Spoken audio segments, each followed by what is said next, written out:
What's going on, people? Welcome to Live Palace News. As you can see from the title, the club have announced a new sponsor as the cinch deal has ended. However, from the outside looking in, it is not looking good as a company. But we'll be discussing that as a gambling sponsor. So we'll be talking about what you think about the gambling sponsor in general, and also what you think about the company after we show a few things.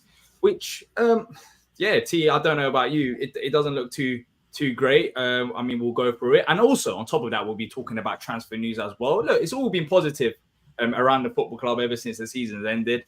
A lot of people have been frustrated with this news as well, not just because of the gambling sponsorship deal, which of course itself is a topic, but the company that we are going into business with.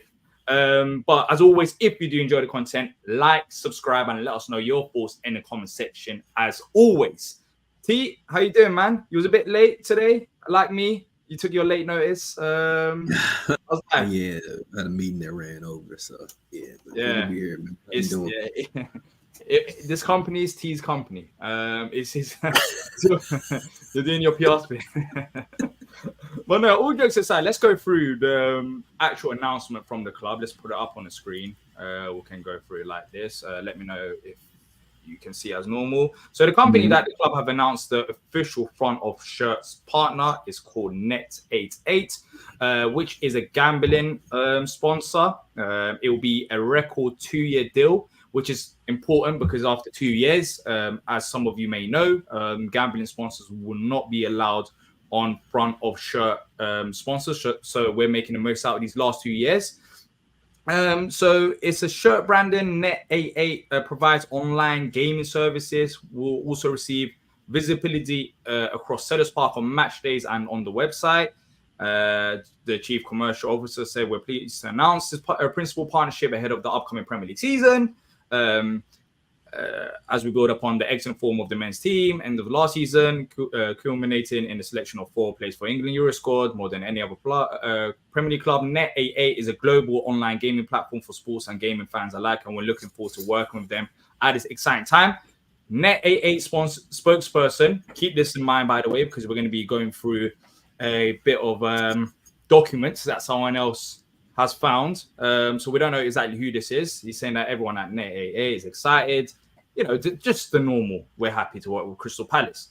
So, I mean, now here's the website. T, can you see it on the screen? Yep. The website is not even active yet over in the UK. And then now let's go through the files, which has come from the Ugly Game. And this is very interesting bit of news. And it does get weird as we go through it. There's a part of it which is like, what on earth is going on here? As I said, it's not just a gambling sponsorship, it's the company itself, which is, I mean, a lot of questions have been raised. Wolves, funny enough, they've announced something similar, but according to the Ugly Game, he's saying it is allegedly an illegal Vietnamese gambling firm. And he said that, you know, that a British PR consultant gave the quote for the Wolves spokesperson. And for Crystal Palace, we have an unnamed spokesperson. So that's Wolves on the screen right now. That's their spokesperson. With Crystal Palace, as I mentioned, we don't know. So I only see the Net88. Right now, it still shows the original thing. Okay. Keep me up to date with that. Yeah, sorry. Let me just show the other screen. 2 seconds. I'll show the other screen, people. Let's start off with the website. So this is the website. As I said, can you see the website now? Yes. So this is the website. Not active yet. It will be live soon. So so you get experience. You get sponsorship from a company that. I don't know. It's not even really. Look, okay, that's fine. That's the website. Now let's move on to this bit of news. Let me take the website off, and then we're going to go over to Twitter/X, depending on what you call it nowadays. And as I mentioned, as I was talking without the information being out on the screen, these sources are coming from at the Ugly Game. If you have time, well, you don't really have to because we're going to go through it here. I was going to say check out the thread, but the thread gets weird. So as you can see here from the tweets, T, you can see the screen, right? as Yep. well as with Yep. viewers. You can see So it. Wolves announced something similar yesterday. In fact, they announced a sponsorship deal which barely had any followers. I think they had like 12 followers, and Crystal Palace do the same thing as well. We can just prove that here as well. Net 88, only 59 followers, just 2 tweets. And it was lower than that earlier. Yeah, it was nothing. They didn't. I think they had no followers. That 59 followers have come after the announcement. But according to the Ugly Game, he's saying that it is an illegal Vietnamese gambling firm, as you can see from the first tweet. And as you can see from the second tweet, with previous illegal betting firms have been caught out using made-up staff. Wolves' partner used a freelance British PR consultant to give a quote. Net 88, by contrast, seems to not even have any named employees. So this is the quote that Wolves put out for their sponsor. That is allegedly an illegal betting firm as well. As you can see, there is a name there for spokesperson. But for Palace side of things, we don't even know who actually gave this comment, which is, not the biggest deal. But it gets weird. It gets weird as we go through. These types of firms, these reports come out yesterday. This is a Wolves sponsor, by the way. Wolves got a similar type of sponsor. It looks set to be an illegal Vietnamese betting operator for them, and they pose as a bookmaker from Germany and routinely breaches image rights of football superstars to promote its brand. That was the Wolves sponsor, of course. And he's saying, this is, of course, from the game. He's saying these firms often pirate sports broadcasts, and as Norwich found out a few years back, and Palace are finding out now, advertise their wars with overly sexual imagery, as you can see on the screen. I don't want to bring it up. And this is we spoke about this as well. What legitimate sponsor has a social channel that posted for the first time in the last hour? What legitimate sponsor's Home Nation profile claims that the business is 4 years old, yet has 0 followers? 35 followers earlier on, now it's up to 50. So you can see all of this, right? Yep, can see all of it. Yeah. We lost the tweet. I'm gonna get it back up. But let me just quickly stop here and get your thoughts whilst I get the tweet up. So far, T, what's your thoughts on this? Man, it don't look good, man. I don't know, it's a lot of holes in it, and I don't know, a lot of bad PR can come from this. I know for those in the game, they would say no, there's no such thing as bad PR, but I don't know. I don't think it's a good look, man. Especially when people can jump on this stuff with that type of immediacy. Yeah. I think it comes down to, we're going to talk about gambling sponsors and our opinions on it. Of course, some people don't care, some people do care. So it just depends on how you view the situation. But let's just jump back on this right now. I think the weirdest thing for me is this part of the thread that I found out. Let me just show it to you lot now. It's a bit concerning. As you can see here, congratulations to Crystal Palace commercial team who signed a deal with an illegal Vietnamese betting firm whose founder, I'm not even going to pronounce that names, bears a striking resemblance to a Vietnamese TikToker called Dang, I'm not going to even try to pronounce that name, who passed away in 2023. So the exact same picture. Yeah. And the founder, if you look, so the founder of this betting company is 24 years old. Look at the founder of the betting company, if it's that person on the photo, that's what I'm saying. Look, if this is person. But I'm saying, like, it literally says their birthday is 2000. You mean to tell me that a 24-year-old girl has started and they said that the company's been up for 4 years. Yeah. So she founded at 20. So she founded a multi-million-dollar betting firm at the age of 20. That's not even, that's weird in itself. But for me, the weirdest thing is this person is not alive. Right. This person is not alive. That's why, when from the outside looking in, when you see all of this information, I mean, I think it's only right that there is some type of confirmation from the club. I mean, the club surely are not dumb enough to sign into this deal. Like, they must have done their work, and it's just curious to see who they've actually spoke to. Because, I mean, if this is true, the founder is only, as you said, 24 years old, and that photo, is of someone who's actually not on this earth. So, I mean, this doesn't. Who did the research for Crystal Palace before making this move, man? It doesn't. That's why a lot sit of people. right, man. That's why a lot of people look. When it comes to gambling sponsors, a lot of people will naturally be upset, right? But this is more than a gambling sponsor. This is, who is this sponsor? Like, what is actually going on? Like, who is this sponsor? This is not even about, oh, it's a gambling sponsor. Maybe it's wrong and all of this. But look, I mean, the reason, look, he's a 24-year-old. We're talking about 24-year-old that's set up, and of a company that's been open for 4 years. What 20-year-old is going to start a gambling company and bring it to prominence in 4 years to be able to do this type of sponsorship deal? It happens. I'm not going to look at the age side of things, but for me, the weirdest thing is money. But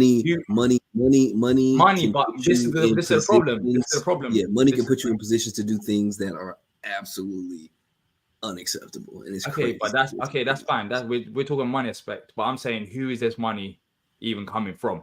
That's what I'm saying. Question. That's what I'm saying. That's my question. Like, people like, we don't care where it's coming from. It's just give us the look. We don't worry about what we do. Don't worry about where we're from or what are we really about. Just take this money and we'll tell you what we want you to say. Yeah. But it's just the whole thing stinks. Like, if you're gonna go with a gambling sponsor for like a company that I guess is legitimate, but even then we'll talk about gambling sponsors. Look, there's a question here saying, can you validate that the company in question is in fact the Vietnamese Co? My tiny bit of research already suggests that it's a UK company owned by a Brit and an Irishman. Saying, good question here. Why that website you brought up has a .co.uk website? Which one? That website that was, if you look, yeah. That's pull that up. Yeah. Pull that up. The one that says under construction and stuff. Shall I put that up on the screen? They're trying to build the best gaming experience. Yeah. Okay. Yeah. Let me put that up on the screen right now. 2 seconds. I'll share that. And then once you pull it up, scroll down to the bottom where you can see the website accreditation information. It's a co.uk website. So it's not originating in no, this is UK. Vietnam. It's originating in the UK. Yeah, well, I guess they're gonna have a UK website, but it's just. But where's the but where? I mean, unless I will give there's some type of censorship where we can't see Vietnamese websites. If someone actually sent me the link. Apparently, I don't know how true this is. Within an hour and a half of sponsorship announcement, though, the website was down. So maybe the website was up. I just recently checked on the website. So that is weird in itself, if that is true anyways. But I mean, there's so many red flags here. Like there are so many red flags here. And I understand the money aspect, T. But when you look through this, it's just, it doesn't look right. I mean, good, because like you said, it's not even the fact that it's a betting company, because there are betting companies that are out there that teams have had on their shirts, whether it be Stake, Bet365, Betway, where they're legitimate companies. They're legitimate. We could have went and got Bovada. I don't care. Like, let it be a legitimate company. Could have been DraftKings or FanDuel or anything. Let it be a legitimate gambling company. Like, this just doesn't look good at all. What do you think about the gambling company in the first place? Let's talk about that. Me personally, I'm not buying the new kit.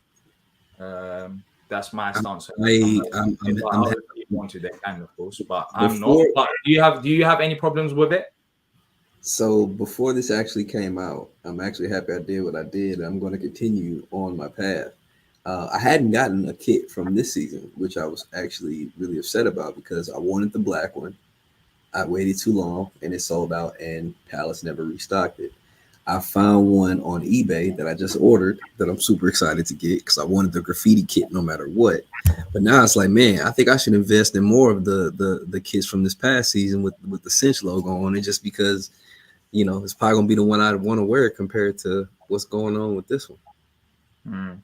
I honestly, I think it's just a simple case of, therefore, I don't know who exactly has offered the most money, but that company itself has offered the most money.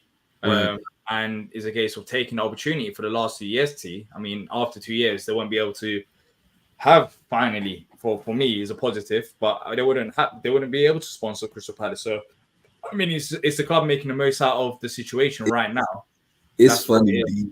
It's funny, D. So there's a saying in America that money talks and bullshit walks. My dad used to say it differently, where he would say money talks, so bullshit can walk. And it's like, if you got he would say, if you got the money, it don't you can put out any kind of bull you want to, because the money's talking for it. Like, that's crazy. Yeah, it's just, if it was a legit company, then I guess well, allegedly, anyways, if it was a company that we had a bit more information on, it would be nice. But yeah, look, I'm pretty sure we can't bring it. We can't confirm whether it is legit or not from the outside looking in. But from the information, it just doesn't look good. And it's weird. You got all these soccer players, kind of like what Unfortunate is saying in his in that newest post. You got all these soccer players that are being hammered and put on trial for what they've done for betting on the game, but obviously some shady doings with some of these betting companies. It's like, where are the morals for that piece? You know what I'm saying? Why does it have to be a situation where we're still waiting another 2 years for betting companies to be banned from being on the front of uniforms? Why isn't that get enacted with immediacy? Why? Because of the contracts and because of the money. That's the reason. You know what I'm saying? That's the type of stuff that just, it don't sit right, man. It doesn't sit right. Yeah, exactly.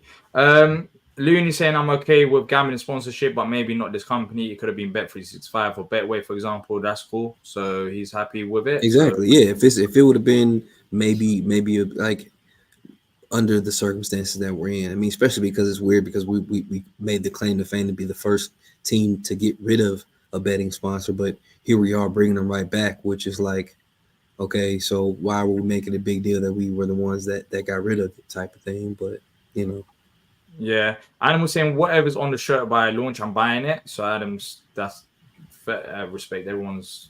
I mean, there's going to be plenty of people that buy the kit still. Like, let's not be remiss to that. I mean, people are still going to buy it. Yeah, we've had a betting sponsor before. To be fair, like, we've had betting sponsors. People are going to.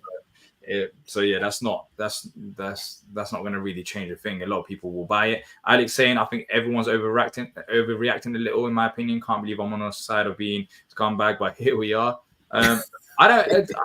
Me personally, I don't like the gambling sponsors. That's me personally. I don't like it. I don't think it's the right move. I think it is.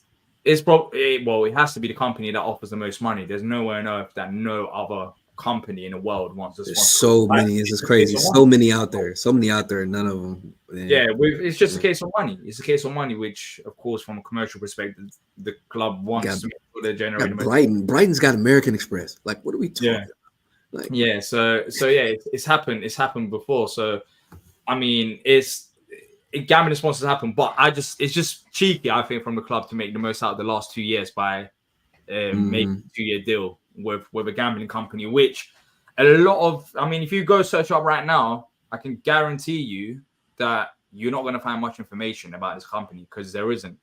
I was looking for like a smooth 30 minutes, man, and couldn't find anything decent enough, or anything that, some of the stuff just didn't translate well. I couldn't really get a sense of stuff. Like, I don't know, man. Like, I just like I said, if it was a betting sponsor, cool. But I think some of the underlying stuff with this just makes it seem really bad, really bad, and it's going to reflect badly on us as a club in a lot of ways too, because we're sitting here talking about it as our fan base who support the club, but just think about what other fans are talking about, other people from other.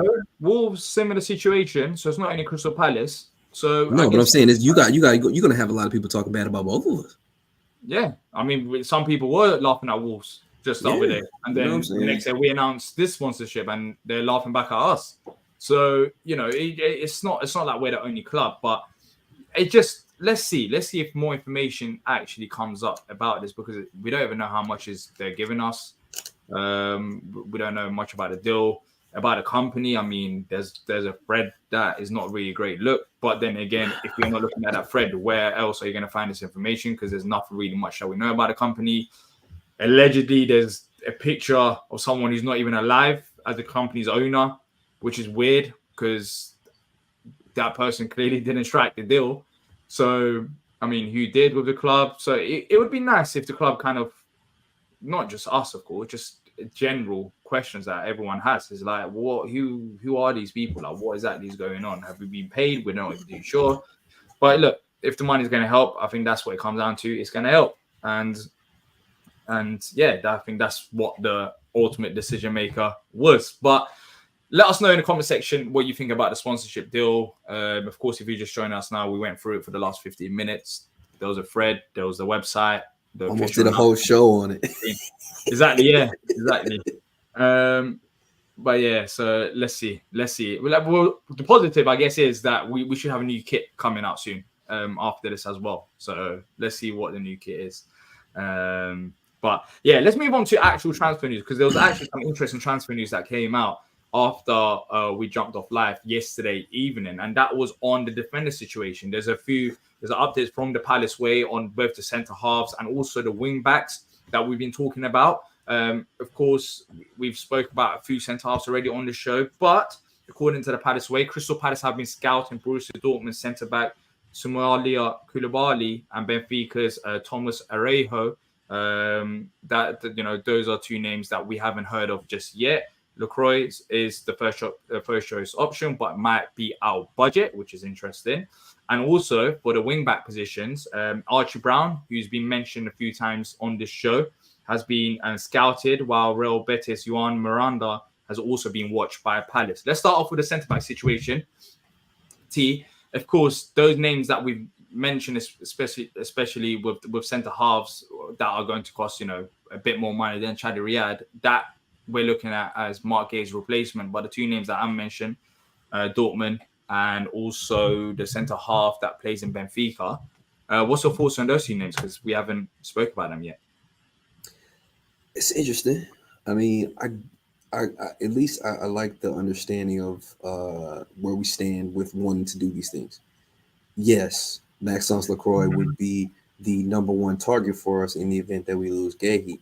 However, if he is what we deem to be too expensive, we're going another route, and because we're looking to bolster our depth first and foremost. So, could Chadi Riyad step in and be a first choice? Obviously, there might be some belief in that, and if not, we're going to go out and get some guys that are in an affordable range for what we're looking for to bring in more depth. So I think it's fun. I think it's nice to see the fact that it seems like we have a plan. You know what I'm saying? There is a set plan that we're looking to follow, and that there are going to be multiple ways, options, and things that we can do moving forward to make sure that we're fulfilling said plan.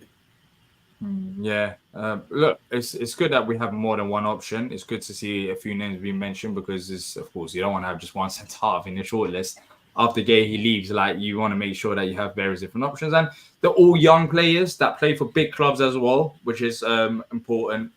So when you look at the experience side of things, it seems like we are more looking at not proven players, I guess, or players that are on the big step, maybe to get a few more opportunities that could come and join Palace. But it's not like we're looking at players from League One, League Two. It's clubs like Benfica, Dortmund. We're looking. It seems like when we're looking at at least for the center backs in particular, it looks like we're looking for young players who have had at least one season of first team starting experience at a certain high level club. You know what I mean? Koulibaly was on loan. He was owned by Dortmund, but he was out on loan. God, I can't remember where, but he was starting almost every week in and week out. The kid from Benfica, is one of their starting center backs. Chadi Riyad was on loan to Betis, but started They're almost all the playing entire basically. season Yeah, there. they're playing. Like he's not just Yeah, playing they're like playing whenever. at least one season, and I think that's another thing that's probably helping us with the price. Is the fact that we're going after guys that only have like one season, because you can't be charged the high amounts if they had 2 or 3 seasons of first team experience year over year. They're going to cost more. So it's like, you go after those guys that have maybe 1 year of good starting experience, and not to mention some of these guys have really good pedigrees when it comes to where they came from. Koulibaly came through PSG's academy, and Riyad came through Barcelona's academy. So we might also be looking at guys that come from some really good pedigrees as well. Yeah, Koulibaly's only 20 years old. He was on Yep. loan yesterday. Not yesterday, Yep. last season. Where was he at? He was at Royal Antwerp. Yeah, because he was the one that was starting it opposite Toby Alderweireld. Yeah. He's had six Mm-hmm. appearances in the Champions League last year. So he's got a bit of European experience as well. And then Arejo, who's 22 years old at Benfica. I mean, look, they're all coming from great setups, and they are playing football, which is the biggest thing about it. It's not like we're just leaning on just potential. So yeah, that's what the club are leaning more towards, players that are more ready rather than gambling on a potential in League One, League Two Championship player, which, I mean, we've done that route as well. Is that kind of surprising though? I mean, Gahey's come from the Championship. That for centre halves, we're not looking at a player like Ronnie Edwards, maybe to step in, or we might be, but as a replacement names, he hasn't really been mentioned. It's going to be quiet. But think about it. Gahey fits this profile too. When he came in, what did he do? He had a full year of starting experience in the championship level. He was on loan. Koulibaly, Chadi Riyad. And we bought him before he went back and got more experience. Like it's very much a trend. I mean, there's 3 players we're talking about that all have that same particular coincidence with all of them, along with their age and things like that. Yeah, let's move on to the Wingback situation. As you heard, if you're just showing it now, I did mention 2 players according to Palace Way that we're looking at. Archie Brown, who has been mentioned on the show before, as some people have said that we should be looking for him, and also Real Betis Juan Miranda as well. I mean, we do need to improve there. There's no doubts about it, T. Yep. But Archie Brown has been one player that you've wanted as well. Yeah, he's a good player. He's a really good player. I think it kind of boils down to the way in which we want to navigate this, because we're looking to bring in a player. Are we looking to bring in a player to compete with Tyreek Mitchell for his position? Are we looking to bring in a guy to back up Tyreek Mitchell Tariq Mitchell in his position? Or are we looking for a guy to do both? You know what I mean? And how does that look as far as what we spend on him? Because Archie Brown, we got to pay some money for Archie Brown, like probably around, I would say, 12 to 14 million euros. To bring him in, as compared to Juan Miranda or a Ryan Sessegnon, who will be on a free. So it's like, do you want to have a guy that's going to be potentially more than likely your backup and bring him in for free, or do you want to possibly pay for him and maybe have some understanding of what that's going to look like? Like, you know what I mean? Like, yeah, what do he's you come want to from do? Derby Academy. Archie Brown is He went from Derby to Lucerne, and then to Gent. Yeah, and he's doing well there. He's played in also last season in the Europa, I believe the Conference League. Were they in the Conference League or the Europa League? Conference League. Yeah, Conference League. So another player, as I mentioned, with the defenders, with European experience as well, is English, 22 years old.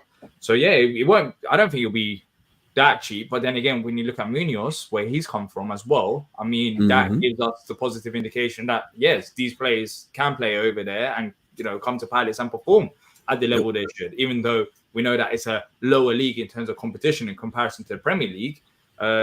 Whatever we've done with Munoz clearly can work. Yep. Absolutely. Palace 1439 saying Think Ty only has 1 year left on his contract. I don't know if that is true.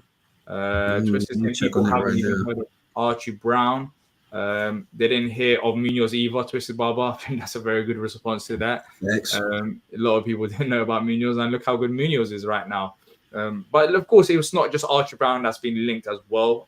Betis, another player from Betis T, interesting. Yep. Remember Chad Riyad, Juan Miranda, who's a wing back as well. Have you heard much about him? I've heard a little bit about him because he's actually made some appearances for Spain in their youth setup. He's a really talented player, man. I mean, it's actually really surprised that he got to a point where he would be a free agent. But yeah, he's a really talented player, man. Especially when it comes to being more of a true left wing back and getting forward and playing. And to answer that question, yes, Tyrick's contract via transfer market says it expires June 30th of next year. That's gone under the radar. When you talk about Gay, he's got 2 years left on his deal, but yeah, that is weird. But look, he's another player that has played in the Europa League last year. I don't know if I'm looking too much into it, but all of these players I've been talking about so far, they have got that European experience. Do you think that is like intentional, or do you think that's just a coincidence? 100%. Because here's the thing: if it's much less of a gamble on a young guy, if they've played at a high level. You know what I'm saying? Like we talk about, when you pull a guy out of the championship, there is that, hey, can he hack it in the Premier League type of thing? But there's a lot less worry when you're saying, no, man, this dude played in Europa League last year, started every game. You know, he's got they're playing at some of the highest levels of football, and they're these 20, 21, 22-year-old guys. So if I'm running a club, if I want to bring in young talent, the biggest thing about young talent is to gamble on whether they're going to be good enough or whether they're going to be able to do it. It's like, why not try to get the ones that have been out there playing at a high level? Yeah, and he's 24 years old and very good mention. Yep, and once again, Juan Miranda, he's a La Masia product, another young guy with good pedigree. Yeah, exactly. And Riyad, I don't know if you saw it, but he scored a goal. Smash and grab. That defending was special in itself, but still, a goal is a goal. You'll take it. Kamada actually, he was on the bench for the latest game, I believe, against Syria. Yeah, and he came on late. Mm-hmm. Yeah, so he didn't. So hopefully, both of those deals should be announced relatively soon. It should be over, right? The international, I think it is over now. Pretty much. The qualifiers. So because they have that break where all the friendlies are done.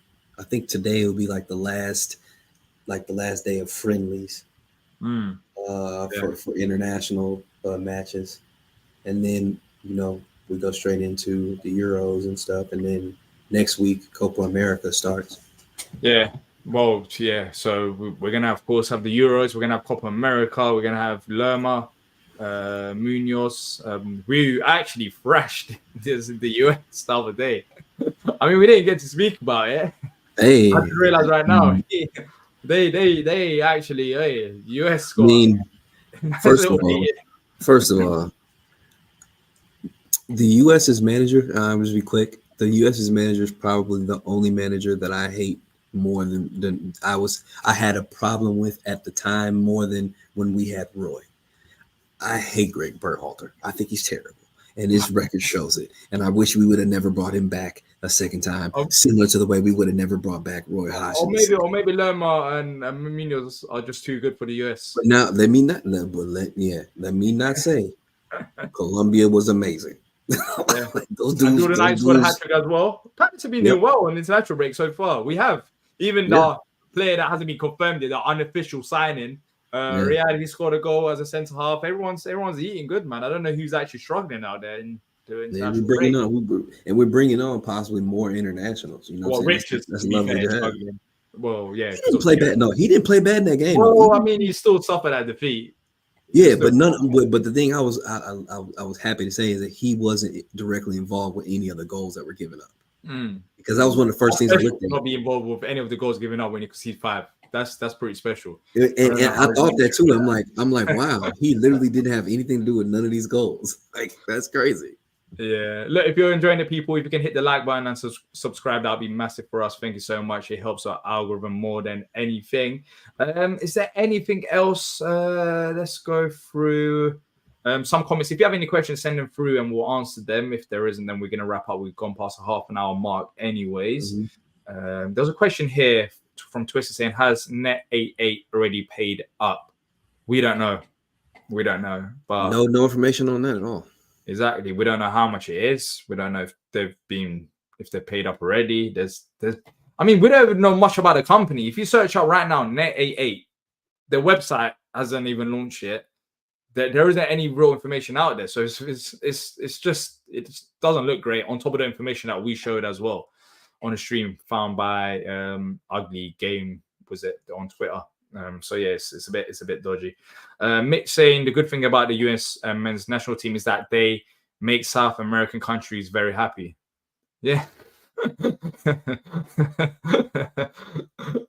So they're in a weird space. Like they're too good for CONCACAF, but they're not good enough for the CONMEBOL teams. You know what I mean? So like, they're going to beat the Mexicos. They're going to beat the Canadas, which are pretty much the best that the CONCACAF has to offer. But when it comes to going against the Argentinas, the Brazils, the Colombias, they don't have enough to compete with those guys. Well, US has so much potential though. They do, and I think honestly they turn the corner when they get a better manager. Yeah, exactly. Even like developing players and everything, like you have so much potential. But Colombia, what is that true? 22 games unbeaten. That is crazy. Is that? I don't know if that's true, but that is crazy. Man, look, did they win? I wouldn't be surprised, man. Unbeaten, 22 games. I wouldn't be surprised, man. Like they got talent everywhere, man. They got talent all over the pitch. 7 wins in a row. They're moving like me on Football Manager. Damn, man. I'm not even lying. They are. For Fenerbahce, I've made the Turkish league into a proper farmers league. Like I've only lost once on Football Manager. I've been cooking, man. They don't need Jose. They should have hired me. I would have charged them way less than that. 21 draws. Someone said 22 games unbeaten, 21 draws. That's some real hate stuff right there. Unless it is true, but I don't think they've drawn 21 times. But yeah, look, people, we're gonna wrap up now. If you've just joined us, make sure to check out the start of the show where we talk about the sponsorship. We go through tweets, the website, official announcement, and of course, everyone's opinion is their opinion. But for me, it just smells fishy. It would be nice to have some clarification on a few things, especially on who the owner is of this company. Biggest thing about it. I mean, they should hopefully have an owner that's alive to conclude this deal. So who's the spokesperson, who's the owner? We'll see about that. But also transfer news as well. We spoke about that. So a bit of everything today. But if you have enjoyed it, like, subscribe. Thank you so much for your support. We'll be back here tomorrow, 7 p.m. If there's any other updates on Palace, which most likely there will be, me and T will be here. And until next time, keep safe, people. Up the Palace. Up the Palace.